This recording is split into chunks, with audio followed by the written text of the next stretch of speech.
Hello বন্ধুরা, নতুন একটি ভিডিওতে স্বাগত। আজকের ভিডিওতে সংক্ষিপ্তভাবে আলোচনা করব কারা অন্নপূর্ণা ভাণ্ডার পাবেন, কারা পাবেন না এবং নতুন যারা অ্যাপ্লাই করবেন কিভাবে করবেন।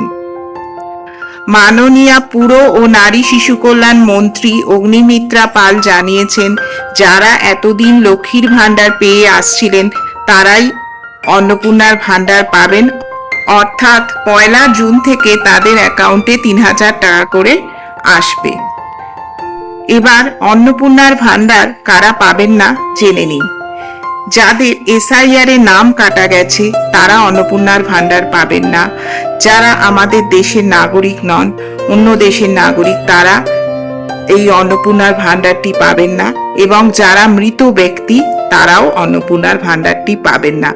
তবে মাননীয় মন্ত্রী অগ্নিমিত্রা পাল এও বলেছেন, যারা ট্রাইব্যুনালে আপিল করেছেন তারা অন্নপূর্ণার ভাণ্ডার পাবেন, যেহেতু তারা অ্যাপিলে আছেন, এটি উনি জানিয়েছেন। এবার নতুন যারা অন্নপূর্ণার ভাণ্ডারে অ্যাপ্লাই করবেন তারা কিভাবে করবেন, মাননীয় মন্ত্রী অগ্নিমিত্রা পাল জানিয়েছেন। নতুনদের অ্যাপ্লাই করতে হলে খুব সহজ অনলাইন প্রসেস আছে, যার মাধ্যমে নতুনরা অন্নপূর্ণা ভাণ্ডারে অনলাইনই অ্যাপ্লাই করতে পারবেন এবং খুব সহজভাবে অ্যাপ্লাই করা হবে। তার জন্য এই অনলাইনই আবেদন করতে হবে। আজকের ভিডিওটি এখানেই শেষ করছি। সকলেই খুব ভালো থাকুন। ধন্যবাদ।